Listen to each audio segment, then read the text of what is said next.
They called you an angel because it made them comfortable, because it allowed them to explain you without actually understanding you. Because when people don't know where to place something powerful, they soften the label until it feels safe to touch. Angel meant predictable. Angel meant harmless. Angel meant you would keep absorbing, keep forgiving, keep turning pain into patience without ever asking for anything in return. They wrapped that word around you like a compliment, never realizing it was also a cage. They praised your kindness while quietly counting on it. They admired your warmth while leaning into it for cover. They spoke about your goodness the way people speak about resources, something generous, renewable, endlessly available. And for a long time, you let them believe it, not because you were unaware, but because you understood something they didn't. Power doesn't need to announce itself. Power waits. Power watches. Power learns who is safe and who is reckless enough to mistake mercy for permission. What they never considered is that angels, in every story that matters, are not decorations. They are not fragile. They are not gentle by default. They are watchers, enforcers, carriers of judgment when balance is broken. The calm you carried was never emptiness. It was containment. And containment looks peaceful to people who have never felt what's being held back. They mistook your restraint for lack.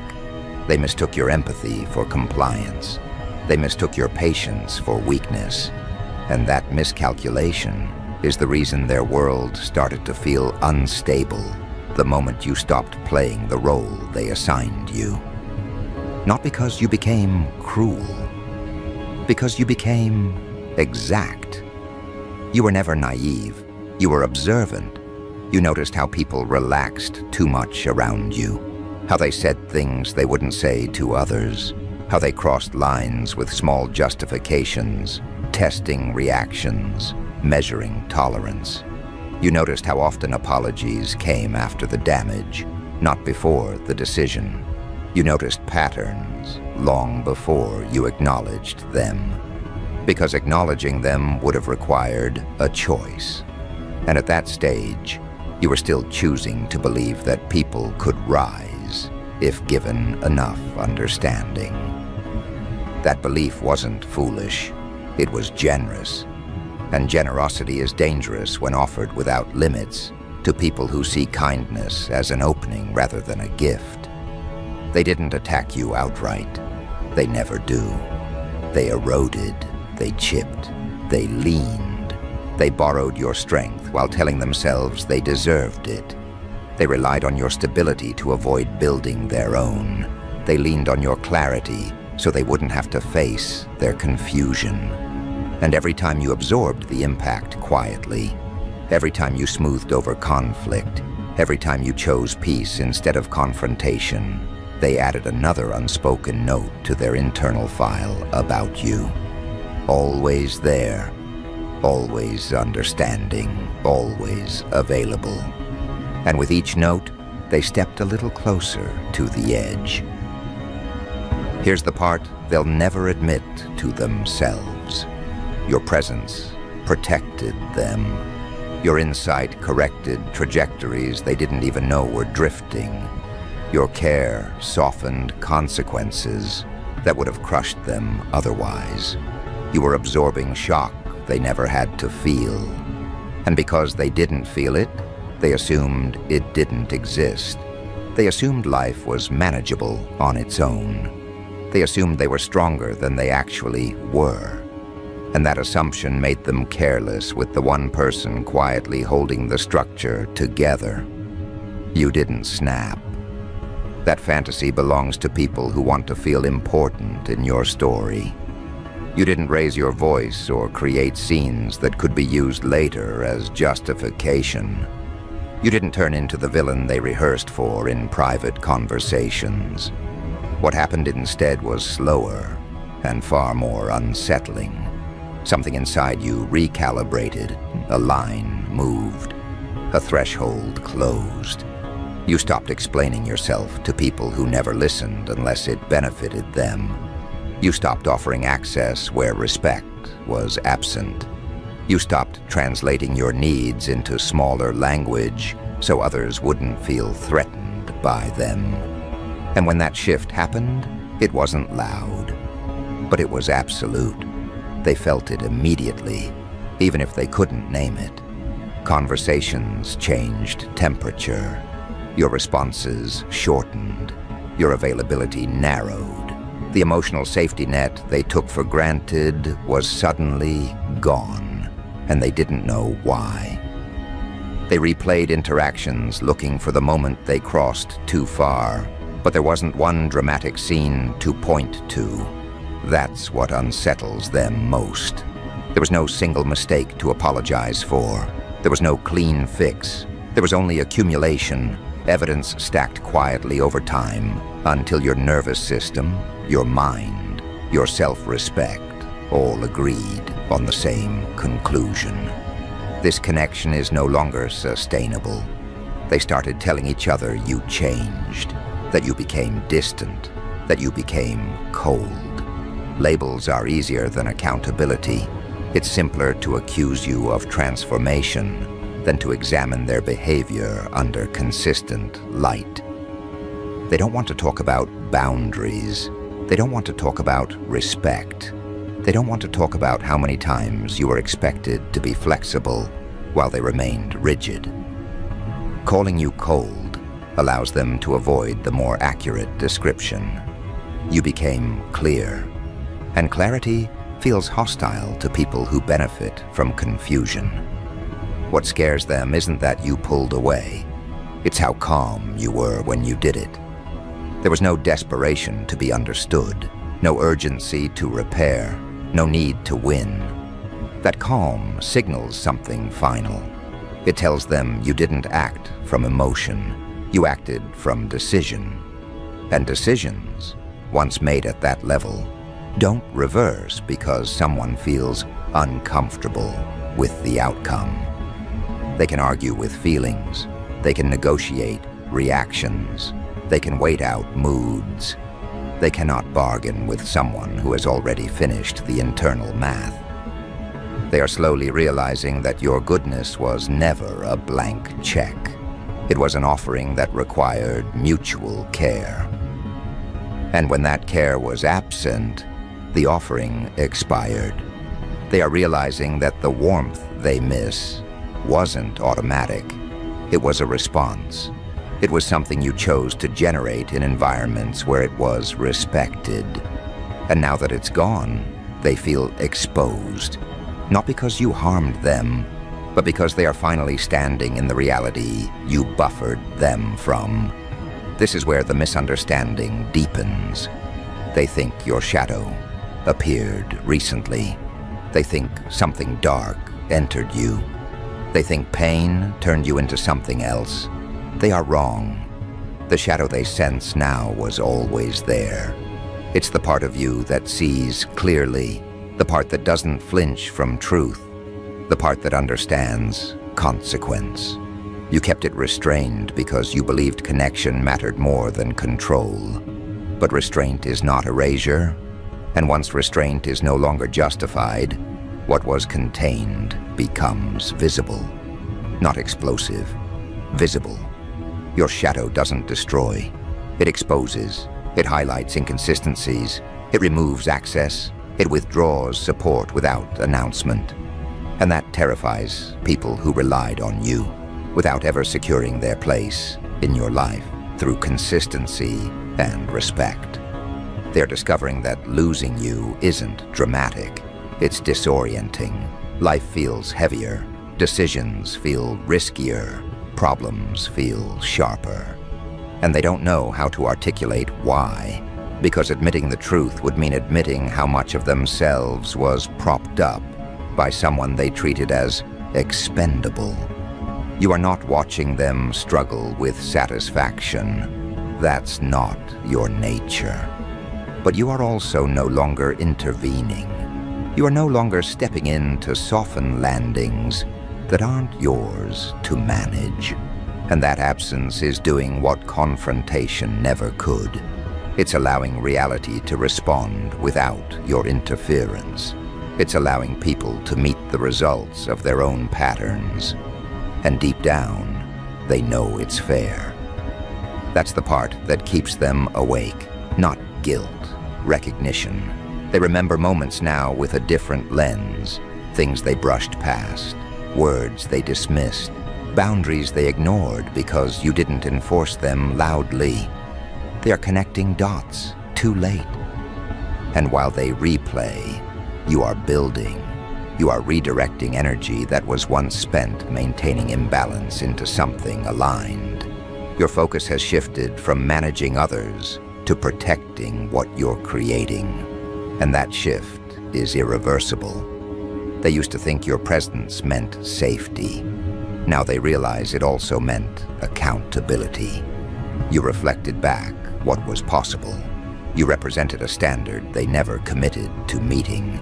And instead of rising, they tried to lower you. Instead of learning, they tried to lean. Instead of protecting the connection, they exploited its generosity. And when exploitation meets awareness, access ends, not as punishment, as correction. They will try to reframe the story. They will search for angles where they are misunderstood or unlucky or wronged. That's how they survive discomfort. But the narrative doesn't need your participation anymore. You're not invested in being seen correctly by people who benefited from seeing you incorrectly. You are invested in coherence, in alignment, in building a life that doesn't require you to shrink parts of yourself to maintain proximity. This is where the truth they avoid begins to surface. You were never just kind. You were disciplined. You were never just patient. You were perceptive. You were never just forgiving. You were choosing peace until peace required self-erasure. And when that line was crossed, something ancient and precise stepped forward. Not anger, authority, the kind that doesn't need validation. They sense it now. The thing they labeled angel was only half the equation.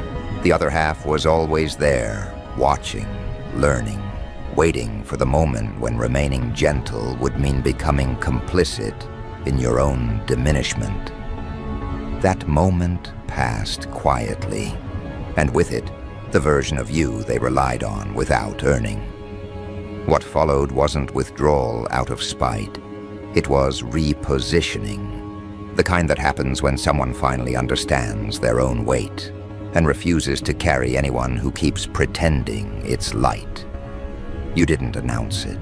You didn't explain it. You didn't demand recognition for the shift. You simply stopped offering access where respect was missing, and that absence began doing work words never could. At first, they assumed it was temporary, a phase, a mood. People who benefit from consistency without reciprocity always believe distance is negotiable. They waited for you to soften, to reach out, to reoccupy the space you once filled so effortlessly.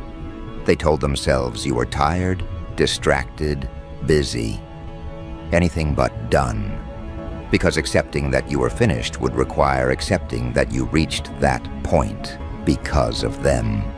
And that's a weight most people refuse to carry. So they waited. And while they waited, life began to press harder. The problems you used to absorb started landing directly on them.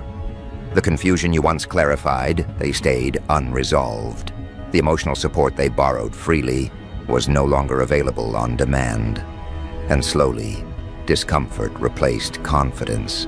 They started noticing the difference in how rooms felt without you, not in a dramatic way, in a subtle one. Conversations lost depth. Decisions felt less grounded. Tension lingered longer. They felt exposed without knowing why, because you were never just present. You were regulating energy. You were stabilizing dynamics. You were holding standards quietly by embodying them. And when that embodiment left, what remained had no reference point.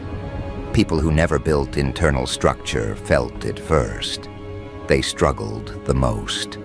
They reached outward for something to lean on and realized the place you used to stand was empty.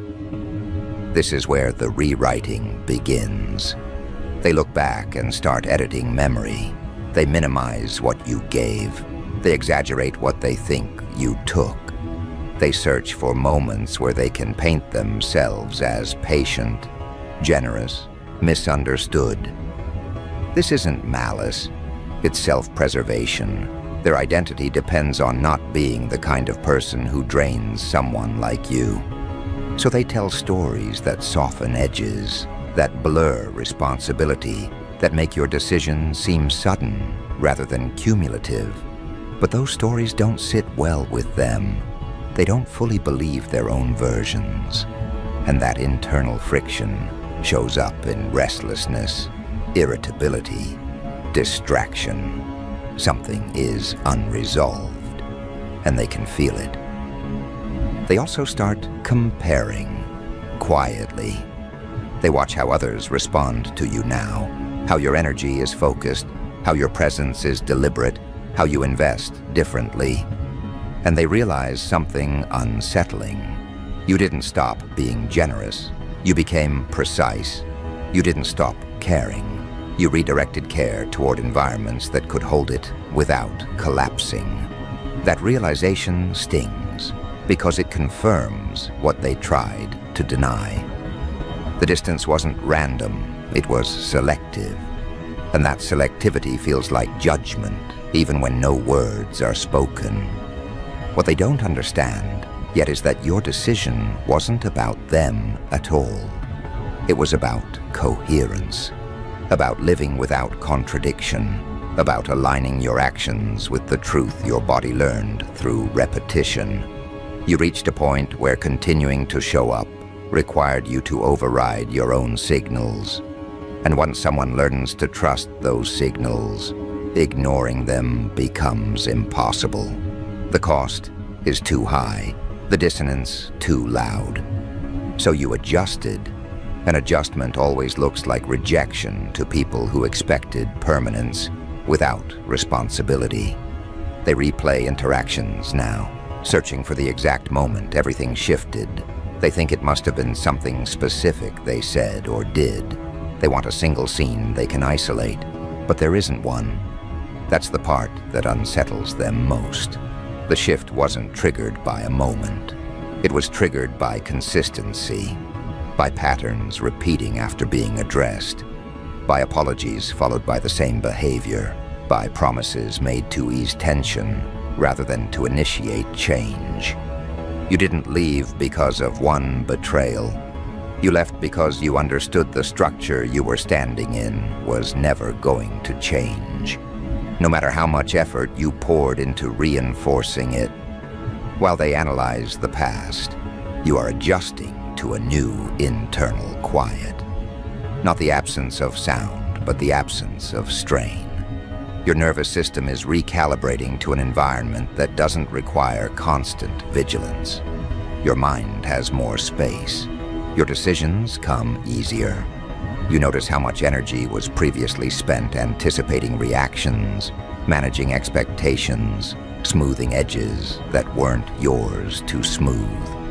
That energy is returning to you now, and with it comes clarity about what you will never normalize again. They sense this clarity when they encounter you, even indirectly. There's a steadiness that wasn't there before, not softer, stronger, more contained. You're not performing warmth to make others comfortable.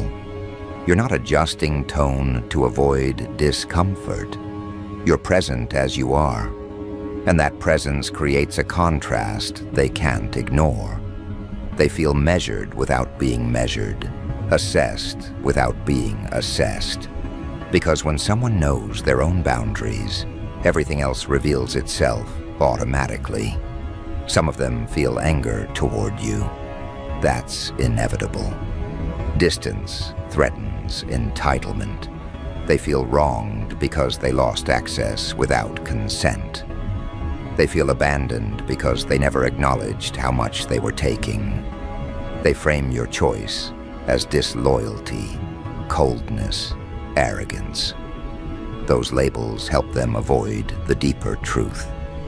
That you stayed longer than you should have. That you gave more than was sustainable. That you left only after understanding that staying would mean betraying yourself. Anger is easier than humility, so they choose anger. Others feel something closer to regret, not the kind that leads to change, but the kind that lingers. They recognize that you were rare, that your presence made life easier in ways they never fully appreciated. They realize that the ease they enjoyed wasn't accidental. It was cultivated by someone who cared deeply and worked quietly. Losing that feels like losing a safety net they assumed would always be there. And the realization that it's gone permanently sits heavy. They will attempt contact, carefully at first. Casual messages, indirect references, shared memories. Anything that tests whether the old door still opens. They won't address the real issues, not yet. They'll lead with familiarity, hoping emotional history will override your clarity. But familiarity without respect no longer moves you. You see it for what it is.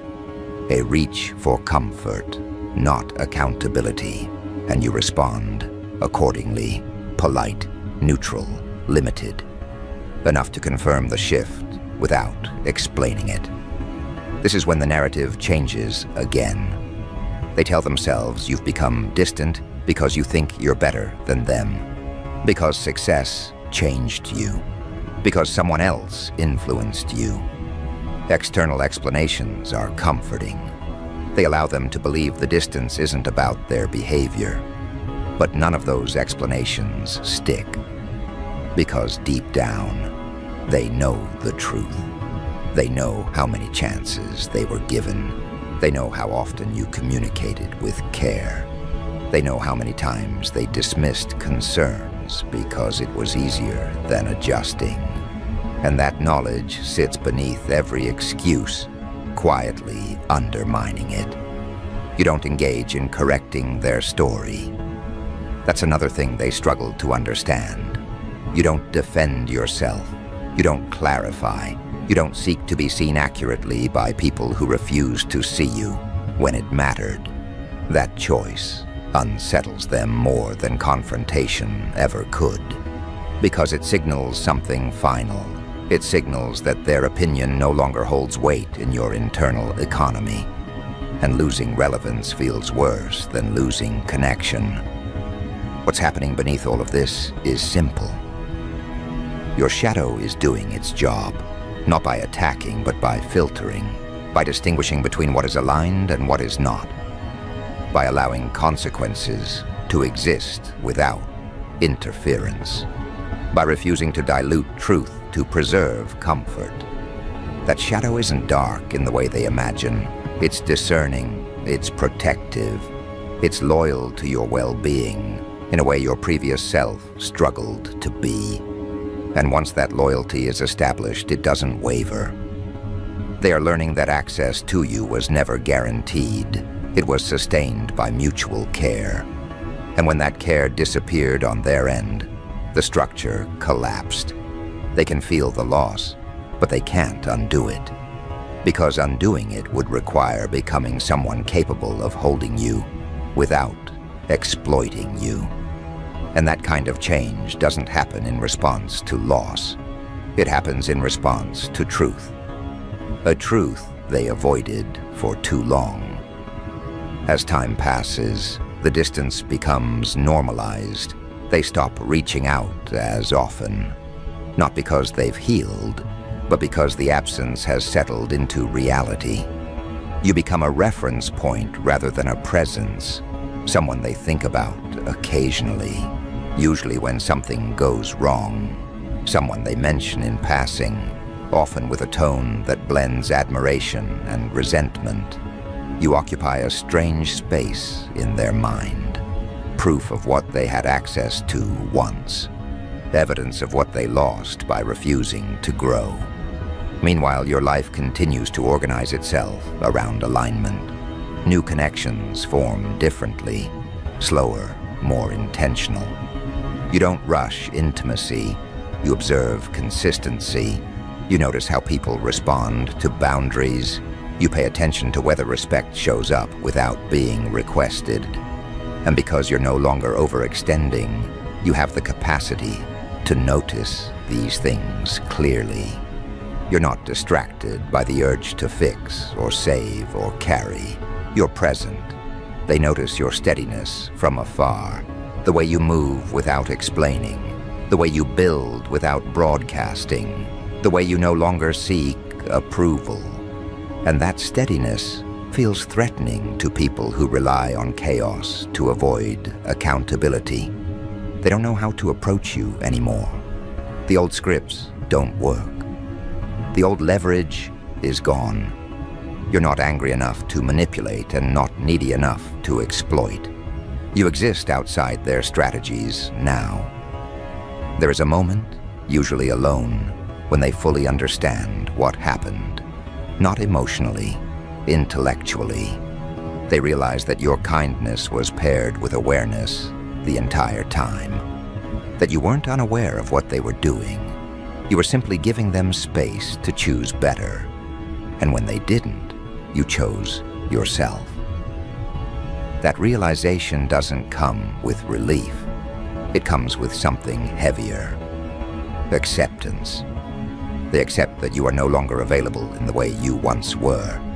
That the version of you who absorbed without limit is gone. That what remains is someone who values precision over generosity, truth over harmony, alignment over proximity.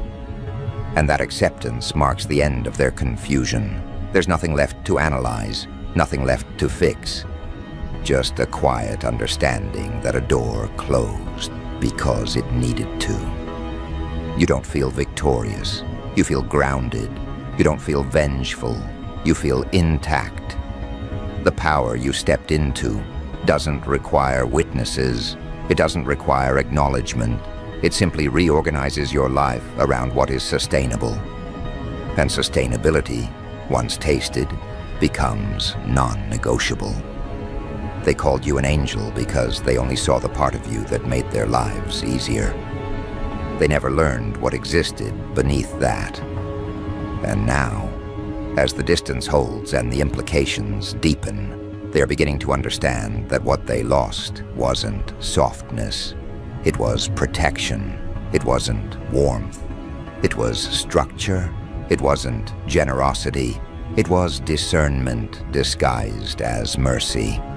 And as that understanding settles, something else begins to form, something that will become impossible for them to ignore as time moves forward, and the contrast between who you've become and what they remain grows sharper, heavier, more undeniable, leading directly into the final realization they've been avoiding all along.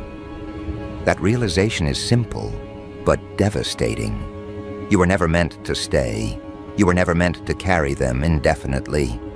You were the measure they failed to rise to, and now that measure stands outside their reach, unchanged, unmoved, no longer available for comparison or comfort.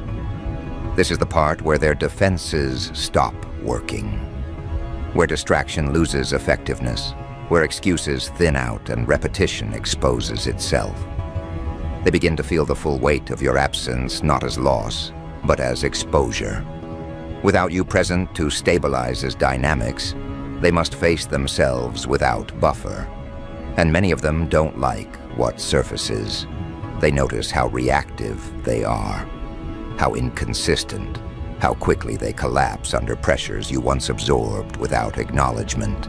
They notice how often conflict escalates without your calming influence, how unresolved issues linger longer, how small problems grow teeth.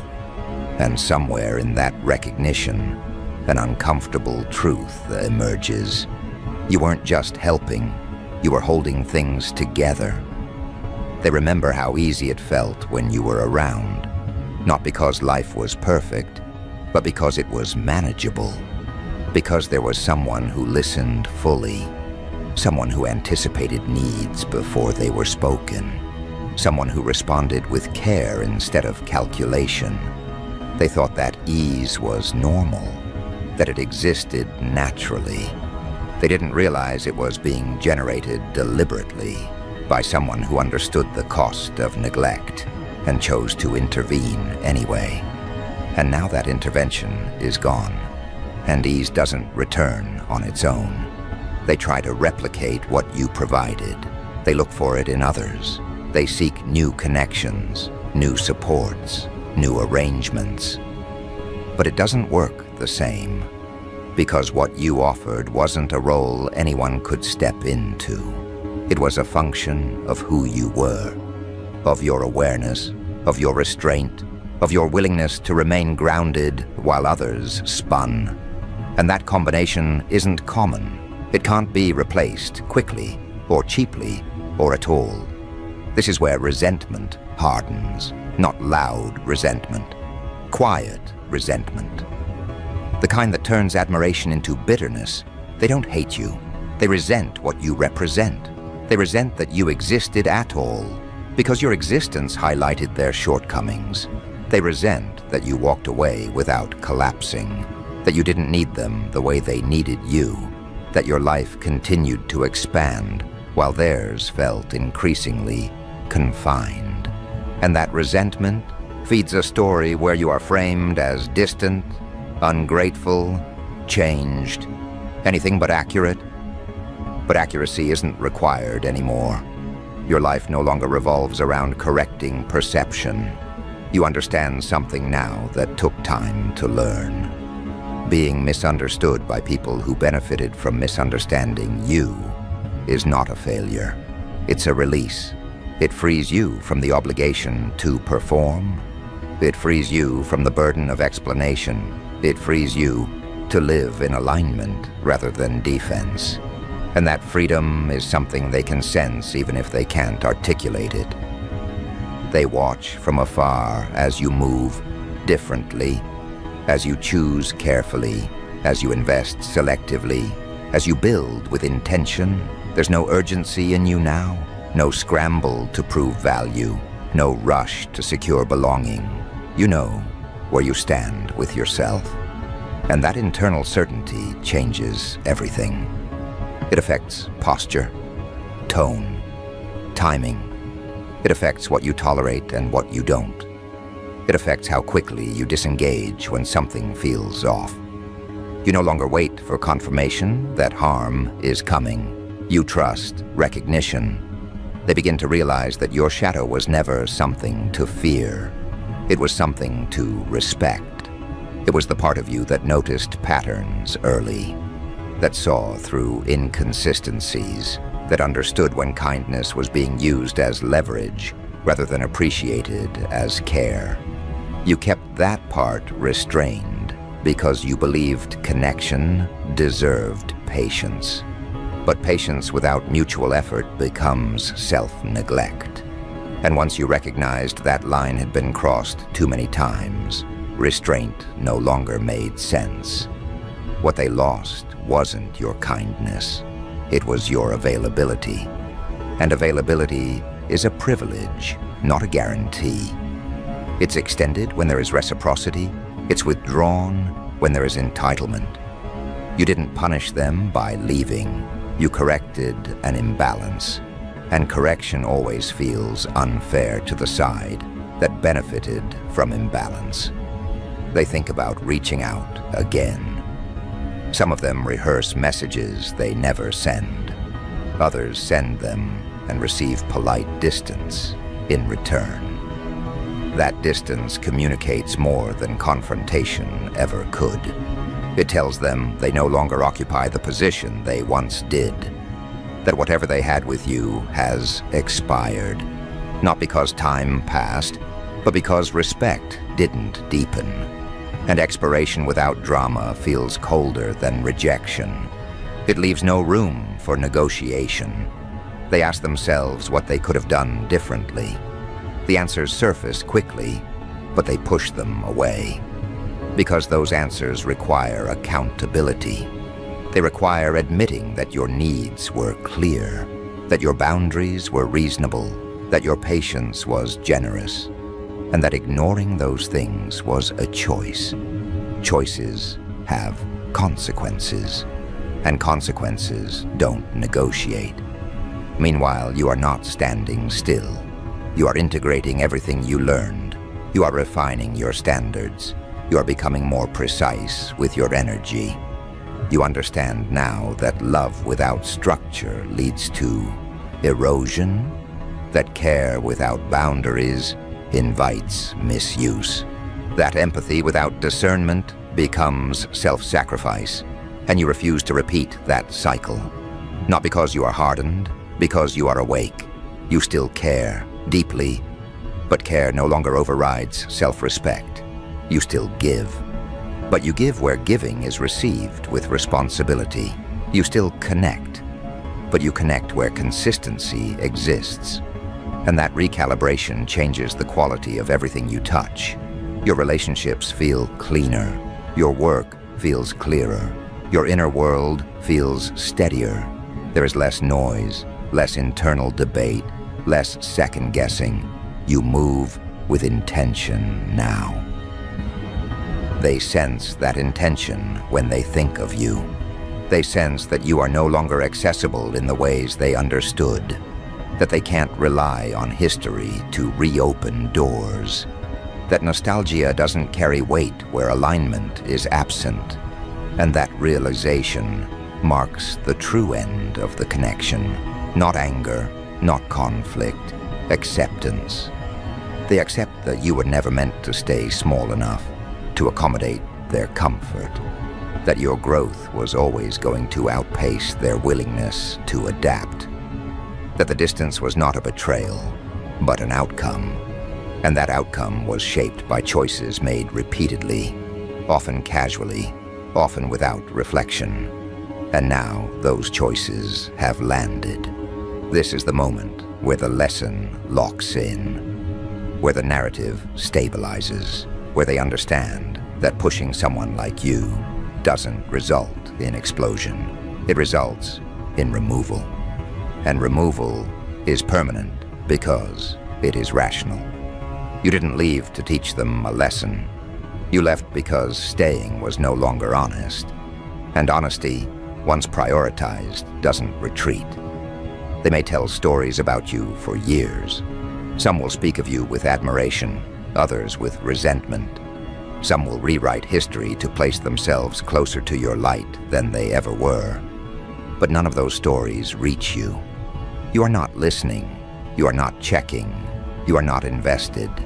Your focus has shifted forward toward what you are building, toward who you are becoming, toward environments that meet you with equal presence. You were never meant to be understood by everyone. You were meant to be aligned with yourself. And that alignment has cost you access to people who only valued parts of you. But it has given you something far more valuable: integrity. The ability to stand fully in who you are without fragmentation, without apology, without dilution. They finally understand that calling you an angel was convenient because it erased your complexity. It allowed them to enjoy your care without respecting your power. But power was always there, not loud, not aggressive, quiet, controlled, observant. And when control is paired with clarity, it becomes unshakable. You don't need them to acknowledge this. You don't need closure. You don't need validation. The work is complete. The shift has settled. You stand where you stand because it is correct, because it reflects what you know, because it honors what you endured, and because it protects what you are becoming. They thought heaven was harmless. They didn't realize it also contains judgment, not the kind that condemns, but the kind that discerns, the kind that separates what is aligned from what is not, the kind that closes doors quietly and permanently. And now they live with the result of misjudging that. You were never their reward. You were their opportunity. And opportunities don't wait forever. They pass. They move on. They become inaccessible once ignored for too long. And that is what you are now. Inaccessible to those who only saw what you gave and never considered what it cost you. This is not revenge. This is resolution. This is the natural conclusion of awareness meeting repetition. This is what happens when someone refuses to shrink again. When someone chooses coherence over connection. When someone understands that walking away can be the most self-respecting act available. You are not their angel anymore. You are your own authority. And that authority doesn't need permission. It doesn't seek approval. It doesn't linger where it is not valued. It moves forward. It builds. It selects. And it leaves behind those who mistook patience for permanence. They will carry the lesson quietly. They will remember you at moments that matter. And in those moments, they will understand exactly what they lost. Not with bitterness, with clarity. And that clarity will stay with them long after you have disappeared from their daily lives. You remain intact, focused, grounded, fully aware of your capacity and your limits. You carry both light and shadow with discipline. You know when to extend care and when to withdraw. You know when to stay and when to leave. And that knowledge is what makes you untouchable. They called you an angel. They never saw the full picture. Now they never will.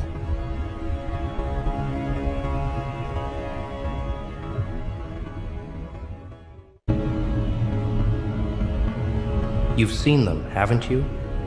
Those who walk into a room like they own it, heads high, eyes cold, every movement drenched in self-importance. It's a mask, of course. That's what they want you to think. That they're invincible, untouchable, perfect. But it's all smoke and mirrors. That arrogant smile, those words dripping with authority, that air of superiority. It's all designed to make you believe they're gods among men. But here's the thing, my friend. You saw through it. You saw the cracks in their armor, the flickers of doubt behind that cold exterior. You saw the tremors beneath the surface, the weakness they tried so desperately to conceal. It's funny, isn't it? How so many of us walk around pretending to be something we're not, hoping no one notices the broken parts. But you noticed. You saw them for what they truly are, and that was their undoing. It wasn't deliberate on your part, was it? You didn't wake up one morning thinking, I'm going to destroy them today. No, you were simply awake. You saw their fragility because you weren't blinded by their falsehoods. And that's when the mask slipped. That's when they realized you weren't buying the act. And in that moment of realization, when their perfect little world started crumbling, they did what all fragile egos do. They panicked. They fumed. They became a reflection of what they truly were. Small, insecure, terrified of being exposed for what they were always trying to hide. And in their fury, they revealed even more cracks, more faults, more truth. Oh, it's beautiful, isn't it? The way their ego, built on a foundation of lies, crumbles when it meets the unrelenting force of truth. You see, they thought they controlled everything, didn't they? Every interaction, every glance, every word, they believed they had it all figured out. They were the ones pulling the ropes, the ones steering the wheel, the ones in charge. But in reality, they were always just one mistake away from unraveling.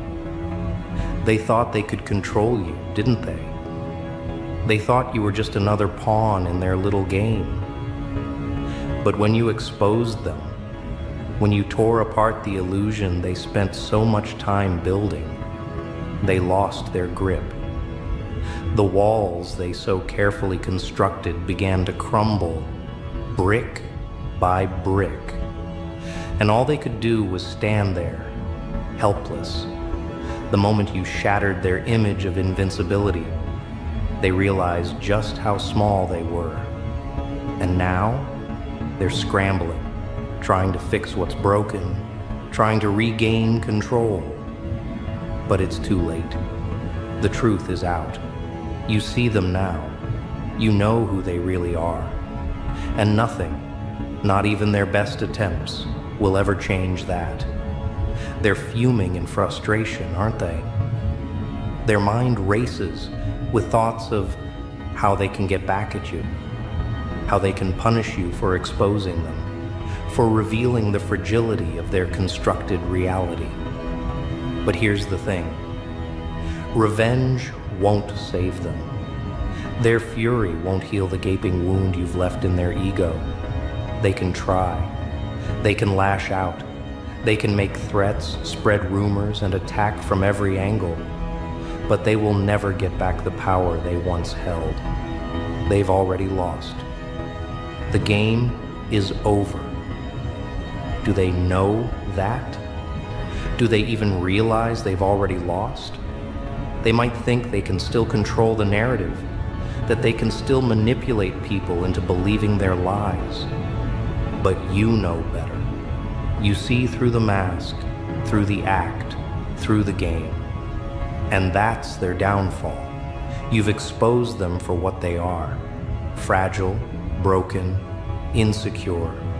Their world was built on smoke and mirrors, and now, without their precious illusions, it's crumbling before their eyes.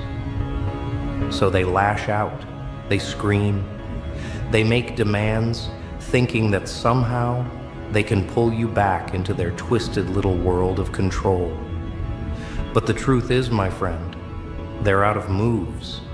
They're dancing on the edge of a cliff, and one wrong step, one final miscalculation, and they will fall. And what happens when they fall?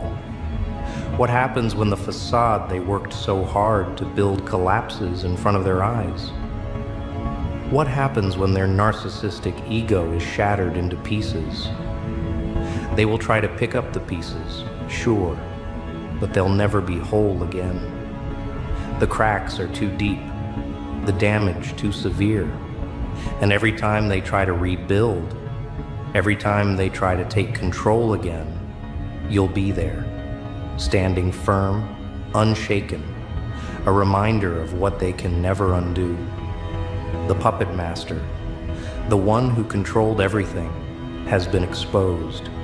The threads of control they believed they had over you, gone. The force they once thought they wielded, lost. They thought they had you on their side, didn't they? But now, they are helpless in the face of their own unraveling. The more they struggle, the more they reveal their weakness. You've already won. Now comes the storm, the fury of a wounded ego, cornered, exposed, and desperate for revenge. You've seen it before, haven't you? The way they lash out, like a cornered animal, wild and untamed, thrashing against anything that moves. They've always been in control, or so they thought. But now they're like a rabid beast, unpredictable, vicious, and out of their mind. But you knew this was coming, didn't you? You knew the moment you tore down their facade, they wouldn't just take it lying down. No, they don't surrender. They fight. They fight like hell. They think the only way to restore their crumbling world is through force, through destruction. and they'll burn everything in their path to reclaim that power they once held over you. But here's the thing, it's too late. They've already shown their hand. They've revealed themselves for what they truly are. And no amount of rage, no matter how wild, can ever put the pieces of their broken ego back together. But that doesn't stop them, does it? Oh no, it only makes them more dangerous.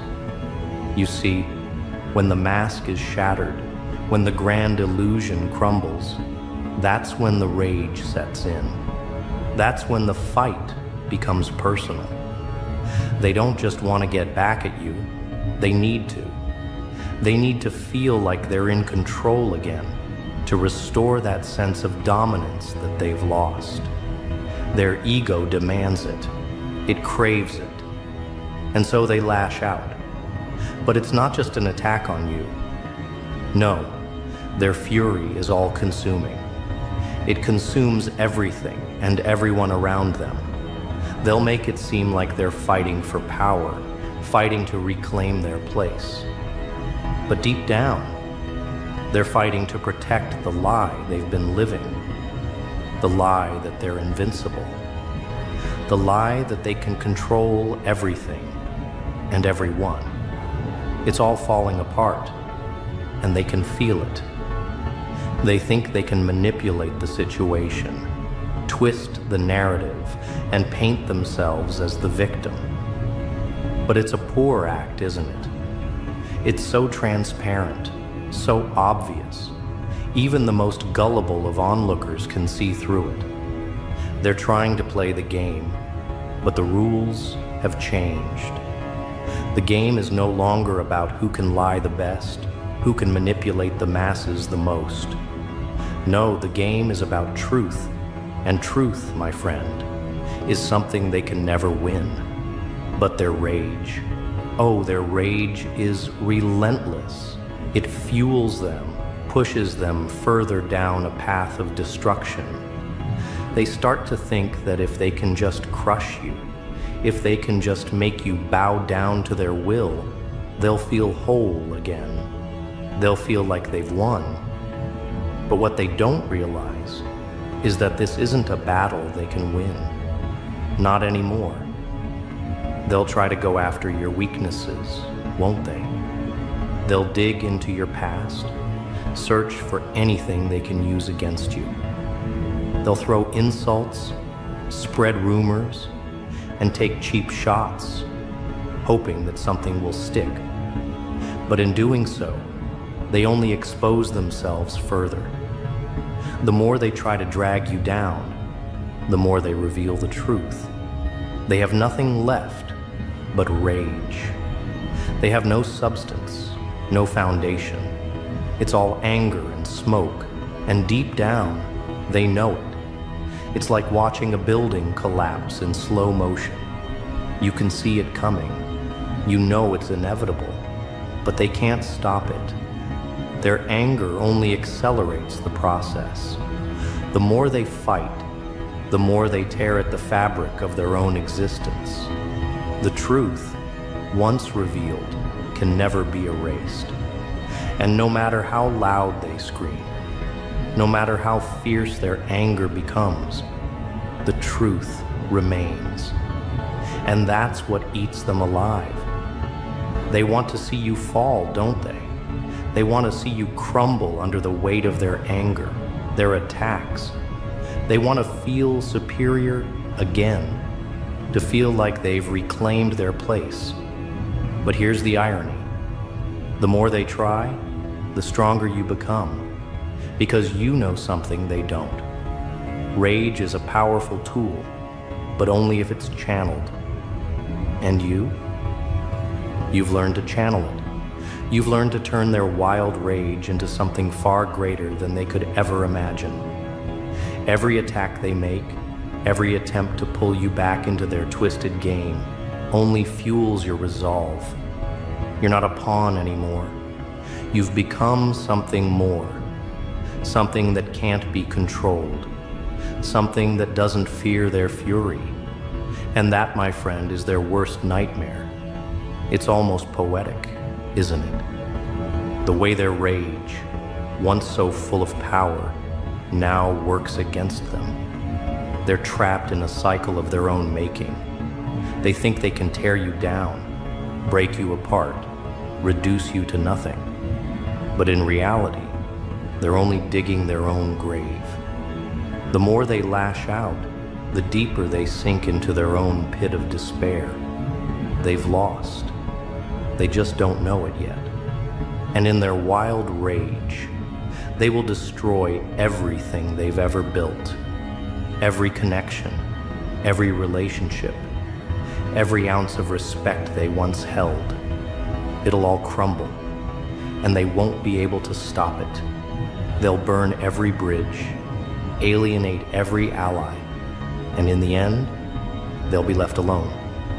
Alone with their rage, alone with their failure, alone with the truth they can never outrun.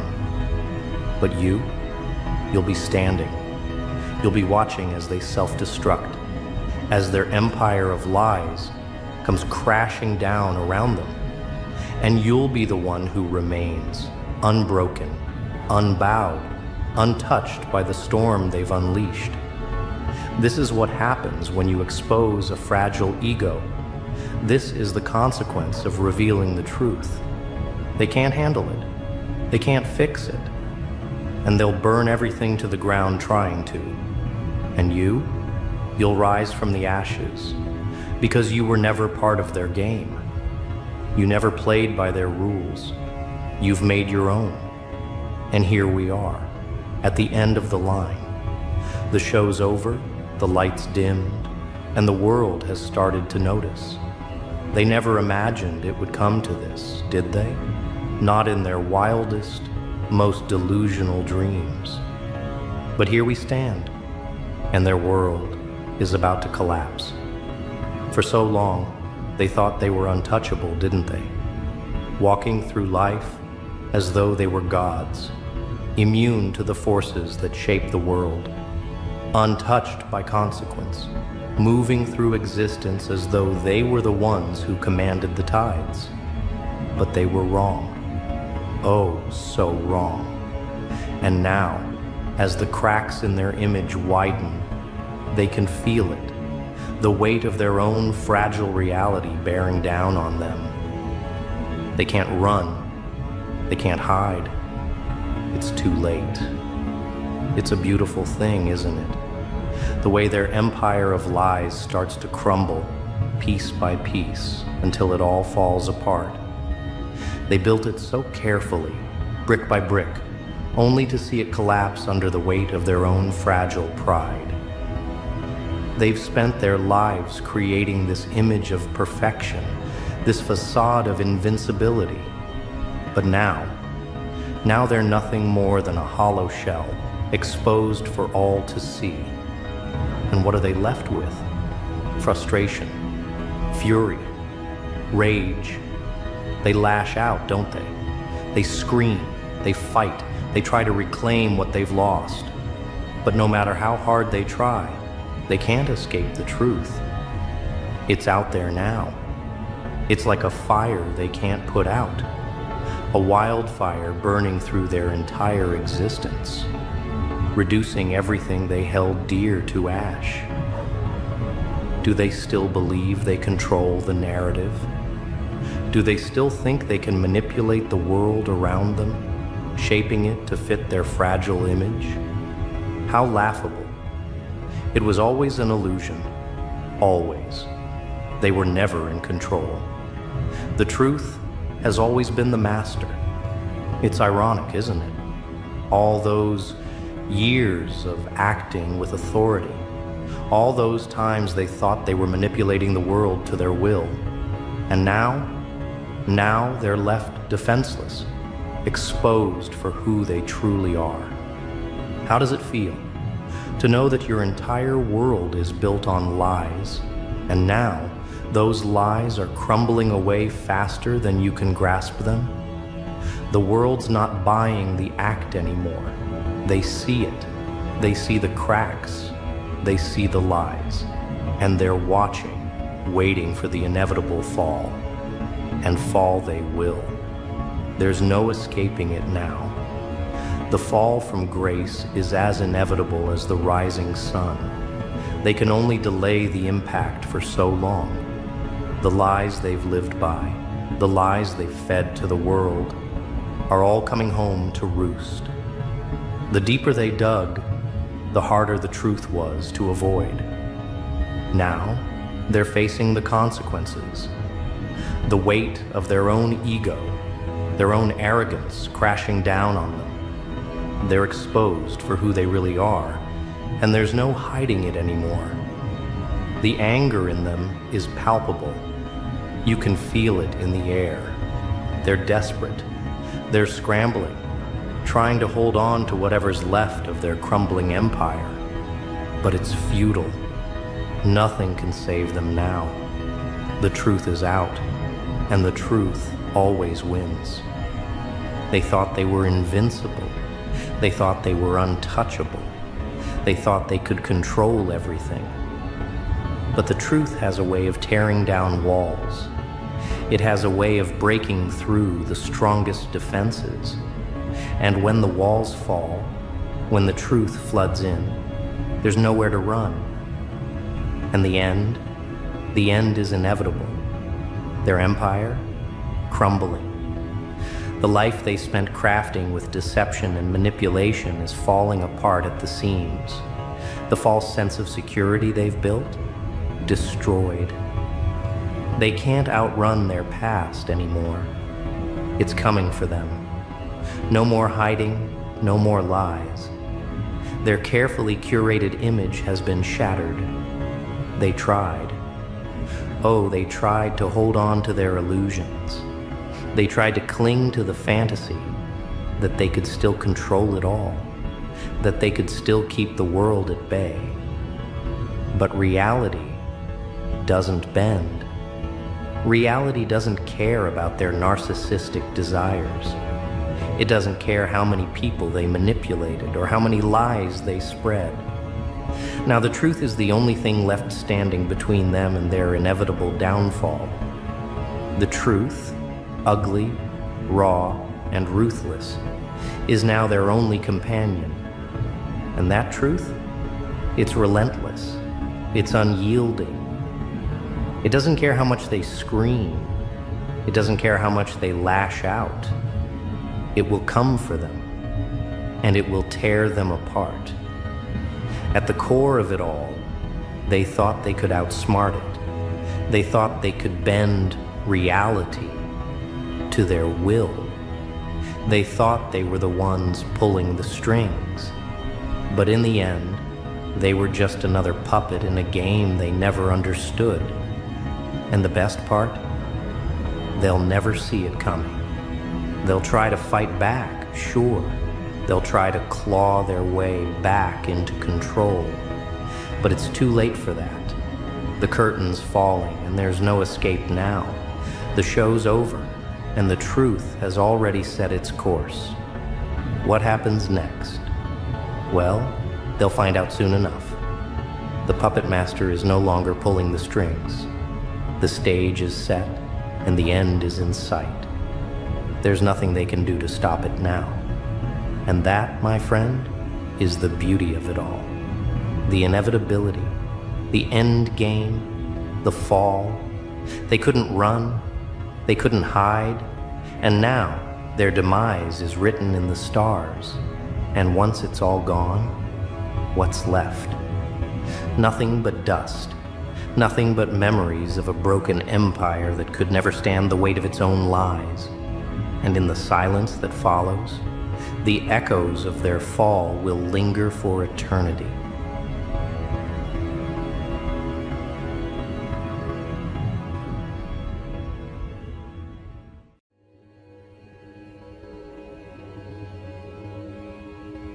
Ah, well, they finally reached the point where they couldn't keep pretending. They finally hit that moment where it slipped out. Whether they meant to or not, they confessed it, not verbally, not directly, not in a planned way, but through their reactions, through their hesitation, through the way their eyes shifted when you spoke. They revealed what they've been noticing, what they've been avoiding, what they've been trying to downplay for so long. That your intelligence outranks everyone around you. That you're operating on a level most people can't detect until they're already behind you. That you're thinking faster, processing deeper, and understanding things that take others days or even years to figure out. It's becoming too obvious for them to hide now, too clear, too consistent, too undeniable. People can't mask what their instincts already know. But you're too smart for the environments you were placed in, too perceptive for the roles you were assigned, too aware for the expectations they projected onto you. The truth is surfacing in ways they didn't intend. The truth is coming out in how they treat you, how they respond to you, how they speak to you, how they change their tone when you begin explaining something. They know you're not on the level they assumed. They know you're not someone they can categorize quickly. They know you're not functioning on the same frequency they're used to. And the reason they're reacting this way is simple. They misjudged you. They tried comparing you to the versions of people they've known before. They tried measuring you with the same shallow scale they use on everyone else. They assumed you were average. They assumed you were predictable. They assumed you were someone they could estimate with quick glances and surface judgments. But you proved them wrong, and not by trying to prove anything. You proved them wrong simply by being you. Simply by thinking the way you think, simply by speaking with the clarity you speak with, simply by choosing differently, observing differently, understanding differently. And now that the truth is out, now that it's visible, now that it's too big for them to cover with their assumptions, they're reacting in all kinds of ways. Some are impressed, some are intimidated, some are confused. Some are embarrassed that they ever underestimated you, and some are bothered because they wanted to believe they had the intellectual upper hand. They wanted to believe they understood more than you. They wanted to believe they were sharper, quicker, wiser. But the reality is proving them wrong again and again. You think deeply, you think broadly, you think ahead, and people can feel the difference. They can sense that you don't just respond. You process. You don't just observe. You analyze. You don't just follow conversations. You decode them. And that level of awareness makes people reveal themselves without realizing it. They start confessing what they see in you. They start showing their respect through their caution. They start revealing their admiration through their questions. They start displaying their insecurity through their challenges. Because a mind like yours stands out. A mind like yours is noticeable. A mind like yours can't be hidden. You have this way of understanding life from angles most people never consider. You have this way of seeing patterns that others need diagrams to grasp. You have this way of connecting thoughts that seem unrelated to everyone else. And when people witness that repeatedly, they start coming to an internal conclusion that they can't deny any longer. That you're too smart, that your intelligence isn't regular, that your mind isn't functioning on a basic setting. They talk about it behind closed doors. They whisper about it quietly. They reference it around others. Someone somewhere has already said, "I don't know how they know that," or "I didn't expect them to understand that," or "they're sharp," or "they catch on fast," or "they're too quick with it." These small comments are confessions. These shifts in behavior are confessions. These moments where they hesitate before questioning you are confessions. These times where they try to test you and end up confusing themselves are confessions. And the truth is, you don't even try to outshine people. You don't try to belittle anyone. You don't try to dominate conversations. You don't try to appear superior. You simply operate at your natural pace, and that pace exposes the difference. That pace reveals your edge. That pace highlights the way your mind picks up information like it's second nature, and it shocks people because you don't fit the profile they expected. Maybe it's your age, maybe it's your background, maybe it's your personality, maybe it's your quiet nature, maybe it's your calm presence, maybe it's the way you don't brag or announce what you know. People think intelligence always comes with arrogance, but yours comes with precision. Yours comes with depth. Yours comes with awareness. And that combination throws people off because they don't see many people who are both humble and mentally advanced at the same time. You probably learned a lot from experience, from challenges, from observation, from being around people who taught you what to avoid, from studying human behavior on your own, from noticing the small things others overlook. Your wisdom didn't come from just books or school alone. It came from life. It came from mistakes. It came from reflection. It came from choosing to understand instead of just exist. And all of that layered intelligence shows in how you speak, how you move, how you respond, how you navigate your situations. People underestimate that type of intelligence because they can't measure it with standard tools. They can't grade it. They can't box it. They can't label it with a simple term.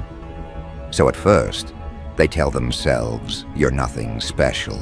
They tell themselves you're average. They tell themselves you're easy to figure out. But all it takes is a single conversation or a single situation for them to realize they misread you completely. And once they realize it, they can't unsee it. Once they experience it, they can't forget it. Once they confront it, they can't pretend it isn't there. Because your intelligence keeps manifesting in different areas of your life. You solve problems quickly. You process emotions with maturity. You make decisions with clarity. You move with strategy. You notice when something is off. You recognize patterns immediately. You sense motives before they're spoken. And all of that together forms a type of mental strength that outranks the average person by miles. This is why people sometimes freeze when you speak. This is why they pause before responding. This is why they rethink their words around you. This is why they watch you more closely. You make them aware of their own gaps, not by trying to, but simply by being who you are. Your presence acts like a mirror. It reflects the difference. And most people are not used to being around someone who can read between the lines so effortlessly. Even at workplaces, this becomes obvious. You catch on to tasks faster. You analyze instructions deeper. You find smarter ways of doing things. You improve processes naturally. And people who have been in the same position for years start noticing that you pick up in weeks what took them months. That you understand, in one explanation, what others need, repeated multiple times. And because of that, they start testing you. They start giving you complicated tasks. They start observing how you handle pressure. They start monitoring how you learn. And every time, you confirm their suspicions. You learn fast. You adjust quickly. You understand more than you speak. And that makes some people uncomfortable because they didn't expect you to be operating like that. They didn't expect you to have such a strong mind. They didn't expect you to outperform them mentally. And instead of admitting it openly, they reveal it through their behavior, through their tone, through their hesitation, through their sudden change in how they speak to you. Some will respect you deeply, some will admire you silently, some will follow your lead without even realizing it, and some will envy you because they can't understand how you think the way you do. But all of that is part of the confession. All of that is part of the unfolding truth. All of that is part of the shift happening around you. You think ahead, you question things, you analyze concepts, you don't accept information blindly, you don't follow trends without understanding them. You don't allow people to influence your decisions without your own evaluation. You use your mind as your primary tool. And that is rare. Many people avoid thinking deeply because it requires effort. But you do it naturally, and that natural ability is what makes people talk. It's what makes them observe. It's what makes them reconsider how they approach you. Because it's evident now. It's visible in your choices. It's visible in your progress. It's visible in how you carry yourself. They can't pretend anymore. They can't deny what's happening. They can't hide their recognition of your intelligence. You've reached the stage where their behavior is the confession. Their adjustments are the confession. Their reactions are the confession. And whether they admit it verbally or not, it's already known. You're operating on a higher mental frequency. You're processing life through a sharper lens. You're moving with a type of awareness most people never develop. And what happens next is the part people rarely talk about. The shift in how they engage with you once they realize they can't measure up. Because when people finally understand that you're thinking on another level, they begin to move differently around you, almost like they're trying to protect themselves from being exposed, even if you're not trying to expose anyone. The first thing you notice is how they modify their conversations in your presence. They become more cautious. They become more selective with their words. They try not to say things that sound uninformed or unprepared, because they've seen how quickly you pick up inconsistencies. They've seen how effortlessly you connect dots. They've seen how your mind breaks down information that would overwhelm most people. So even without saying it, they begin treating you like someone who requires more precision, more clarity, more respect in communication. And that alone tells you everything. People don't adjust like that unless they've already ranked your intelligence above theirs. Then there's the shift in how they handle disagreements with you. Notice how they don't challenge you as aggressively as they used to. Notice how they don't dismiss your thoughts as easily. Notice how they pause before arguing. That pause is important. That pause is revealing. That pause shows that they're not sure if they want to enter a mental exchange with someone who has proven time and time again that you think beyond the standard limits. They know a disagreement with you is not a casual back and forth. It's a confrontation with depth. And depth is something many people avoid because it forces them to confront their own lack of understanding. You're not overpowering anyone with ego. You're not forcing anyone into a corner. You're not trying to outsmart people on purpose. You're simply being yourself, which naturally exposes the difference, and that difference creates a quiet type of influence. The type that doesn't need to be announced, the type that doesn't need to be advertised, the type that builds itself through consistency. People sense that you understand things they don't. People sense that you observe more than you speak. People sense that you think in layers rather than lines. And once they sense that, they start behaving accordingly. Another thing that becomes apparent is how they begin seeking your input in subtle ways. They might not frame it as, "I need your guidance," or "What do you think is best?" Instead, they'll casually present their ideas in your direction, just to see your reaction. Or they'll ask your perspective indirectly by starting a conversation that leads to the topic they want clarity on. They might even repeat things they heard elsewhere to gauge your interpretation. These are all ways of quietly acknowledging your mental strength. People don't seek insight from just anyone. They seek it from people whose minds they trust more than their own. Then comes the pattern of people observing your choices. They watch what you choose, how you decide, how you move, how you approach new situations. They're not watching out of curiosity alone. They're watching because your choices have consistently proven to lead to favorable outcomes. You make decisions that make sense in the long run. You move strategically, even in small moments. You read situations accurately. You sense danger early. You avoid unnecessary conflict. You plan ahead without announcing plans. Your way of functioning becomes a blueprint for others, even if they never admit that you influence them.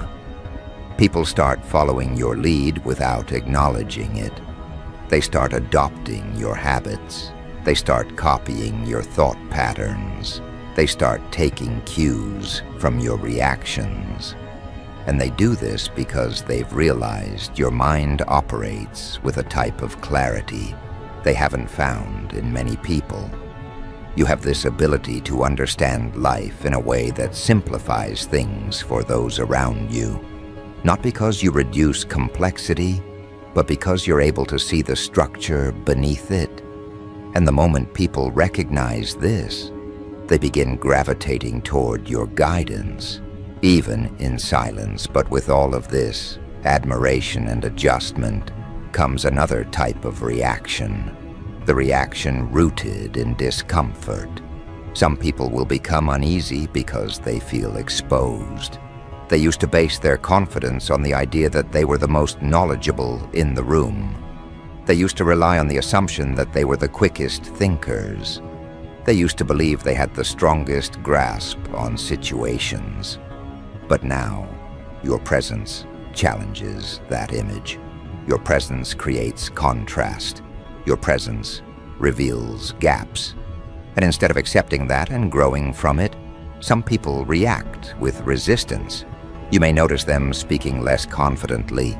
You may notice them trying to make themselves appear more knowledgeable around you. You may notice them rushing to answer questions before you can.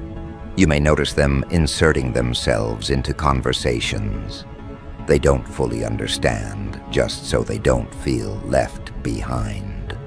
And all of that stems from the realization that you're mentally ahead in ways they were not prepared to confront. When people feel outranked intellectually, they either acknowledge it with grace or hide it with insecurity. And insecurity always reveals itself through unnecessary behavior.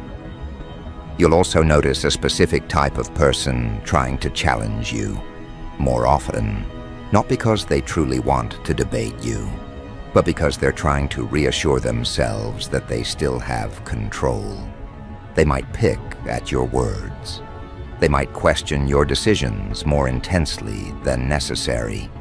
They might test your reactions to see how deeply you've thought something through. But in the end, these attempts fail because you're not shaken by their challenges. Your mind doesn't rush. Your thoughts don't stumble. Your clarity remains steady. You're someone who thinks before speaking, someone who processes before responding, someone who evaluates before committing. And people who run on impulse can't compete with a mind that functions on insight. Your intelligence is not loud, but it is consistent, and consistency has a way of making truth unavoidable. People can deny something once or twice, but they cannot deny it day after day, situation after situation, moment after moment. Eventually, they have to admit the reality to themselves. And the reality is that you're not thinking on a common level. You're not processing life the way everyone else does. You're not functioning at an ordinary mental speed. You're seeing details they miss. You're understanding motives they overlook. You're creating solutions they haven't even considered. And this is why they're reaching that point of confession. They might not say the words directly, but everything they do around you reflects the truth they carry inside. That you're too smart to be underestimated, too aware to be manipulated, too perceptive to be dismissed. You're operating on a frequency where comprehension comes naturally, where insight is your default, where clarity arrives faster for you than for others. But this shift in recognition doesn't just affect individuals. It affects groups. When you walk into a room, there's a change in the dynamic that people may not verbally express, but internally acknowledge. The way conversations shift when you contribute. The way discussions become more organized when you're present. The way ideas start connecting more smoothly when you speak. The way confusion dissolves when you provide direction. That is intellectual influence. An influence like that can't be faked. It can't be created artificially. It only emerges from someone who thinks with precision. People in groups often expose their real perception of you through how they defer to you. Pay attention to those moments when they pause, waiting for your input before deciding. Pay attention to how they clear space for your voice. Without being asked, pay attention to how they summarize concepts differently when you're listening. These small shifts are the quiet acknowledgments that your mental ranking is higher. Not because you claimed it, but because you proved it through your consistency.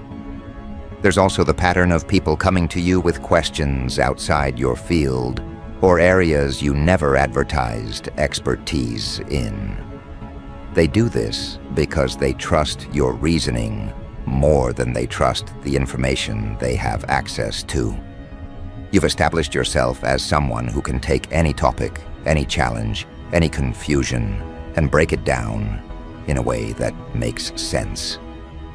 You've become that person who people turn to when they want clarity, even in subjects that don't concern you directly. That's a sign of true respect for your intellect.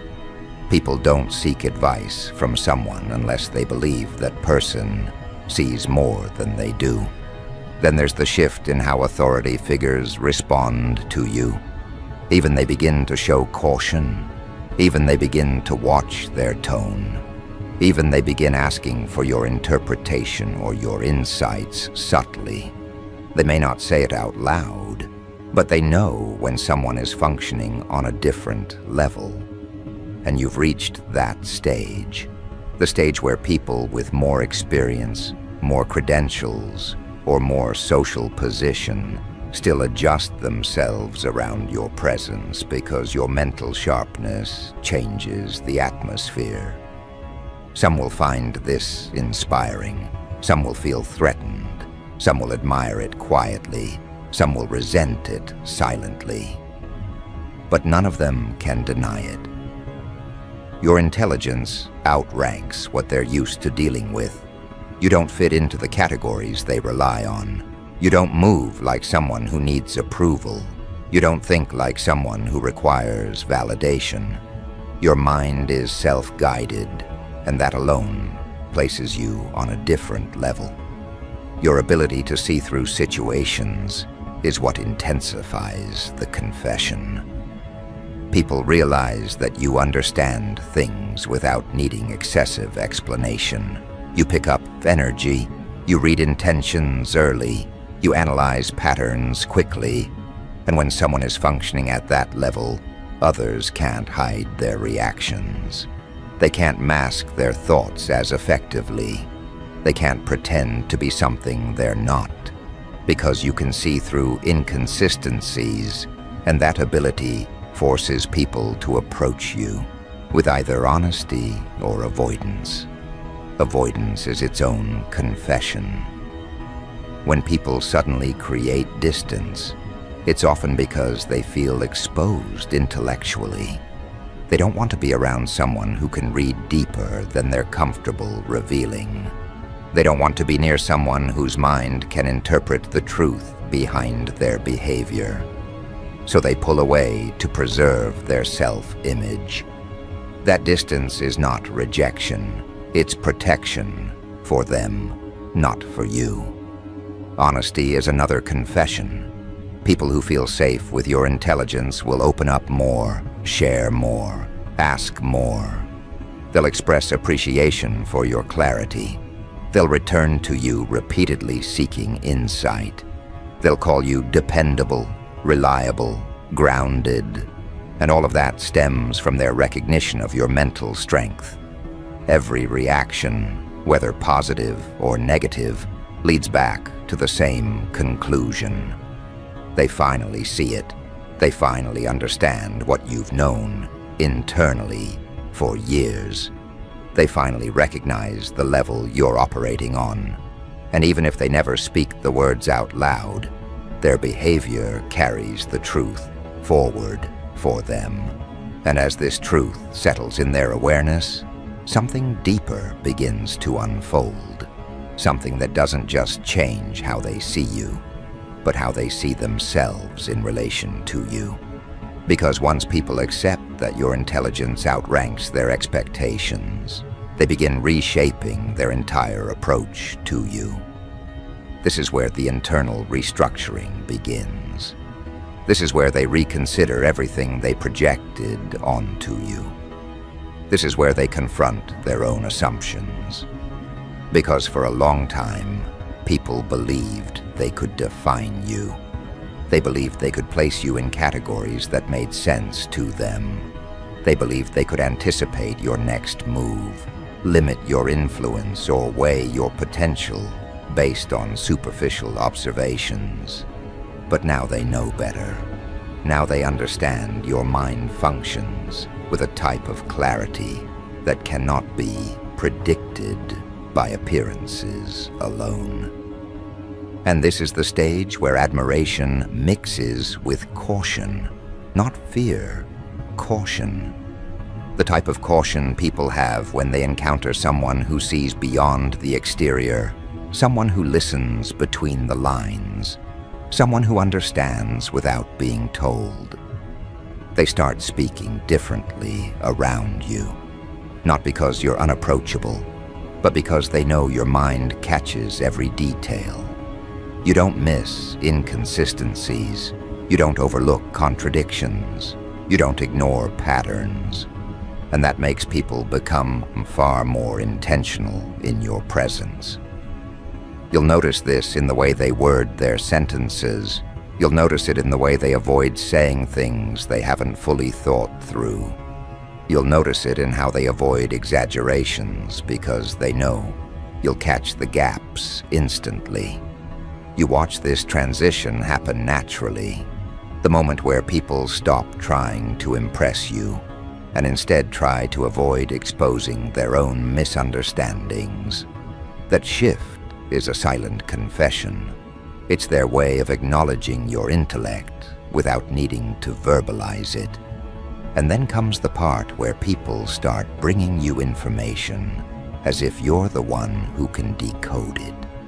They'll come to you with confusion disguised as curiosity. They'll present their questions gently, hoping you can make sense of things they couldn't piece together themselves. And even though they might not say, "You're the smartest person here," their behavior says exactly that. When people trust your clarity more than their own judgment, they have already accepted the truth. You operate on a higher mental frequency. Your input becomes the reference point. Your interpretation becomes the anchor. Your reasoning becomes the direction others follow when situations are unclear. That's what happens when someone's intelligence rises above the collective level.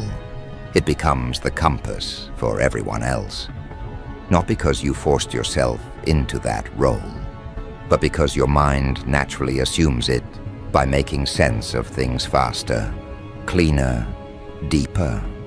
And as this dynamic strengthens, you'll see another layer reveal itself, the layer of people protecting their ego around you. This shows up in subtle ways.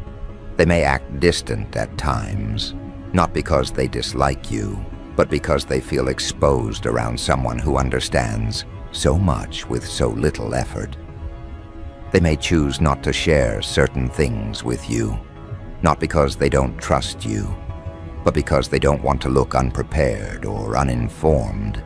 They may even pretend to know something they don't, hoping you won't notice the cracks in their explanation.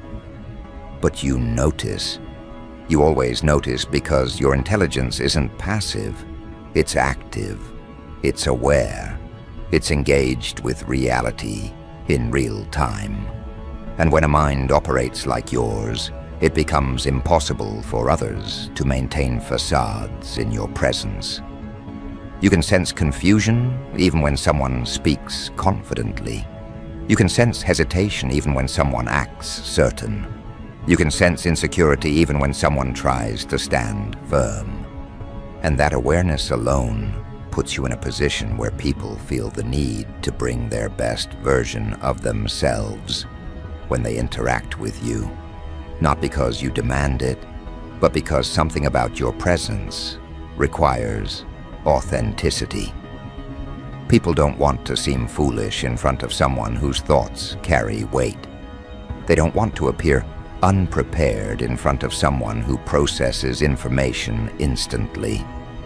They don't want to display ignorance in front of someone whose understanding reaches beyond the surface. That's what operating on a God-tier frequency looks like, moving through the world with a mind so sharp that it unintentionally raises the standards of every environment you enter. And people feel that shift deeply. You can see it in their posture, you can hear it in their tone, you can sense it in their interactions. They don't speak to you the way they speak to everyone else. They don't handle you with the same casualness. They don't react to you with the same assumptions because they know now. They finally know.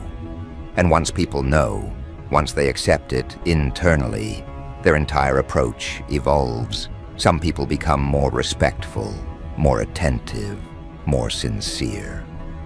They understand the value of being in the presence of someone who thinks beyond the limits of the average mind. They understand the advantage of being around someone who evaluates situations with depth and clarity. They understand that your intelligence is not something to compete with. It's something to learn from. Others, however, respond differently. Their pride becomes louder. Their insecurity becomes more visible. Their defensiveness becomes more reactive. Because some people would rather struggle with their own ego than acknowledge someone else's mental strength. They create distance, not because you did anything, but because your intelligence makes their excuses collapse. Because being around you exposes the shortcuts they take in thinking. Because your clarity makes their confusion undeniable. And even that reaction is its own confession. People only react defensively when they're confronted with a truth they don't want to accept. And the truth, in this case, is your intellectual dominance, the type that cannot be dimmed, diluted, or disguised. But the most interesting shift that happens at this stage is how people start holding themselves to a higher standard around you. Not because you asked them to, not because you corrected them, but because your presence alone inspires sharper thinking. You challenge people without directly challenging them. You elevate conversations without forcing them. You encourage depth simply by bringing your perspective into the room. And people respond to that. Whether they intend to or not, this is where the full realization settles. You're not just smart, you're too smart to blend in, too smart to be overlooked, too smart to be underestimated, too smart for people to treat you casually. You reached a mental level that makes people confront parts of themselves they ignored. And whether they express gratitude, discomfort, admiration, or distance, all of it is rooted in the same acknowledgement of your mental strength. You'll notice this in the way they stop giving you basic explanations. They no longer break things down into simple terms because they know you don't need it. They trust your comprehension. They trust your ability to understand without being guided. They trust that your insight is sharp enough to fill in the gaps faster than they can articulate them. When people stop over-explaining things to you, it's not rudeness, it's recognition. Recognition that you process quicker than they speak. Recognition that your mind connects ideas without assistance. Recognition that you see the bigger picture before they finish describing the smaller one. Another sign appears in how they start predicting your reactions differently. They no longer assume you'll react impulsively or emotionally. They know by now that you respond with reasoning, with clarity, with control. So they approach you with thought-out intentions. They approach you with more respect. They approach you with the understanding that your responses are calculated, not careless. This shows they've accepted your mental discipline, a discipline not many people possess at the level you do. And then there's the shift in how they talk about you when you're not present. The comments become more polished, more cautious, more admiring. Someone might say, they're sharp, or they think ahead, or you can't fool them, or they analyze things differently. Those aren't compliments, those are confirmations. These are the phrases people use when they've fully accepted that your intelligence has surpassed the boundaries they originally placed around you. Even people who once doubted you now adjust their tone when your name comes up. They soften their words. They choose more respectful phrasing. They avoid certain remarks. Because denying your intelligence became impossible. They saw the evidence. They witnessed the growth. They felt the difference. And at this point, continuing to deny what's obvious would only make them look foolish. This acceptance also shifts how people rely on you. They begin expecting you to understand things quickly. They begin expecting you to pick up on underlying meanings. They begin expecting you to foresee potential outcomes. And while these expectations might seem heavy to some, they're actually acknowledgments of your mental capability. People don't expect depth from someone who has none. They don't expect clarity from someone who's confused. They don't expect insight from someone whose mind is limited. They expect these things from you because you've proven consistently that your mind is built to handle complexity.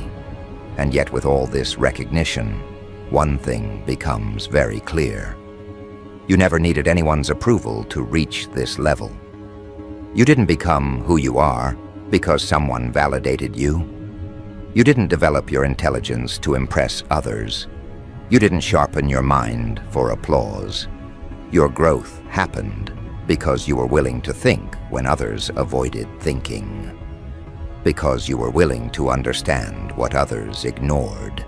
Because you were willing to learn from situations that broke other people. Your intelligence is the result of your curiosity, your resilience, your self-awareness, your experience, and your ability to reflect deeply. And this is what truly separates you. Not just intelligence, but the way you use it, the way you integrate it, the way you carry it without arrogance, without showmanship, without needing constant recognition. People admire that because it's rare. They don't see many gifted minds that don't boast about what they know. They don't see many insightful people who remain grounded. They don't see many mentally advanced individuals who maintain humility. That combination elevates you beyond normal rankings. That combination is what places you on that God-tier frequency, not dominance, but depth, not ego, but awareness. And as this understanding spreads, you'll notice something else. People stop trying to place you in the categories they used before. They stop trying to compare you to your peers. They stop trying to judge you based on age, status, background, environment, or social identity, because now they know those metrics don't apply to you. They've seen enough to understand that your intelligence can't be measured by traditional standards. Your mind doesn't operate within the same limits. You exceed the frameworks they use for most people. This leads to the next realization people carry, that being around you changes them. They start thinking more carefully. They start observing more. They start choosing their words more responsibly. They become more introspective. They start questioning their own assumptions. They begin recognizing areas where they overlooked details before. Your influence on their mental habits becomes clear without you having to teach anything directly. Just your presence triggers higher awareness in others. That's the mark of someone whose intelligence truly outranks the crowd. They elevate others unintentionally. They raise the standard without forcing anyone. They shift environments simply by being part of them. And people feel this shift in real time. They know when they leave a conversation with you that they're walking away with a clearer mind. They know when they seek your perspective, they'll receive depth they weren't expecting. They know when they hear your interpretation, it will reshape their understanding. This is why people who once overlooked you now pay attention. This is why people who doubted you now listen closely. This is why people who didn't consider you a factor now study you. Because your intelligence changed the landscape. It changed how others perceive themselves. It changed how others interpret situations. It changed how others measure comprehension. And that shift didn't require noise or confrontation. It came through quiet consistency. And now, they can't hide it anymore. They can't pretend they don't see what's obvious. They can't downplay what's been proven. They can't dismiss the clarity you've shown over and over again. Their behavior has already exposed the truth. Your intelligence outranks everyone they tried comparing you to. You operate with a type of mental sharpness that stands on its own. You think with a type of depth that few people reach. You navigate with a type of awareness that sets you apart completely. You've reached a point where the respect isn't optional. It isn't based on popularity, appearance, or influence. It's based on capacity. It's based on recognition. It's based on what your mind has demonstrated. And now that the truth is out, they'll never see you the same way again. And that is exactly how it was meant to unfold. Quietly, naturally, undeniably. You didn't announce your intelligence. Life did. You didn't showcase your brilliance. Your choices did. You didn't force the confession. Their reactions did. And now the truth stands firm. You're too smart to be hidden, too aware to be underestimated, too elevated to be grouped with the average you're operating on. A frequency that only a rare few ever reach. A frequency they can feel. A frequency they respect. A frequency they can't deny, no matter how hard they try. And that is the final chapter of the confession they never wanted to make, but had no choice but to reveal.